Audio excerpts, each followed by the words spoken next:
About 30 years ago, one of the largest investigations into how childhood trauma affects later life health and well-being was launched. For 25 years, researchers observed 17,000 participants and realized that, simply put, what happens when you're young shows itself in the body and the mind as you get older. The more traumatic events in your family, the higher the chance of physical and emotional challenges later in life. It's kind of like pounding a nail into a wall. When you pull it out, there's going to be a mark, even after the nail is gone. Well, that team studied what they called adverse childhood experiences, ACEs. In particular, they looked at relational trauma in the home. Now, trauma in this sense means deeply distressing or disturbing experiences. Things like living with an alcoholic parent, or a parent who is struggling with mental illness, or maybe witnessing violence in the home, being abused, or even experiencing divorce. These things aren't just difficult, they damage our souls. Well, the thing that shocked the researcher was how many people from all backgrounds had experienced family trauma and how far-reaching the effects were. More than 60% of the people had experienced at least one adverse childhood experience in their life, and almost 25% scored 3 or more. The more ACEs, the more chance of mental and physical health struggles.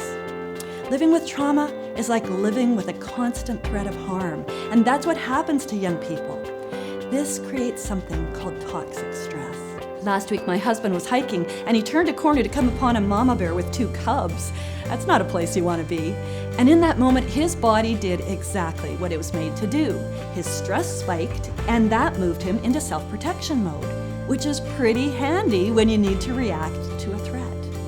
But imagine if that dangerous, threatening bear just kept appearing unexpectedly throughout his days.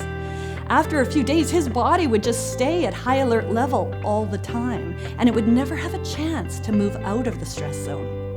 This stress that was helpful at the beginning is now toxic and harmful. That's some young people's lives. When they leave time spent with you, they go home to the bear.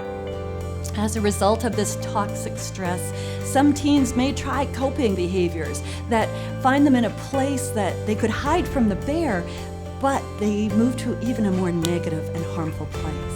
Things like using drugs or self-harming behaviors, if no one is helping them discover another way, and to understand that they had no control over what happened to them as children, and they did the best they could to cope. But now they have to find healthier ways to cope. If no one helps them understand that, they're stuck in this cycle. Along with the ACEs research, there is a whole lot of research that shows us that supportive relationships with even one healthy adult can provide an incredible counterbalance to the trauma. Healthy relationships create resilience, and that outweighs trauma's hold.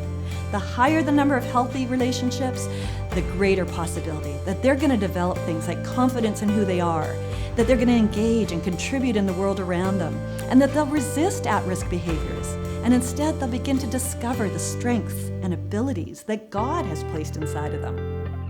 But you know what? Over 20% of youth report having no adult intentionally investing in their life. 40% say they have only one.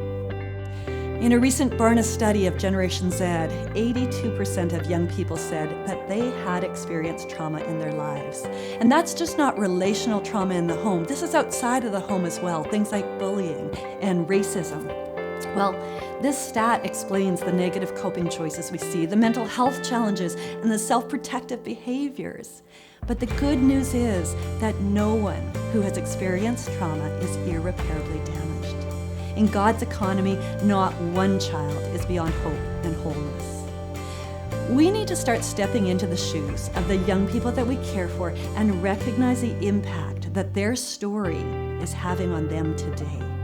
And we need to begin to intentionally build resilience that can push back against trauma's impact on their future, realizing that our loving presence in their lives can be where the healing begins.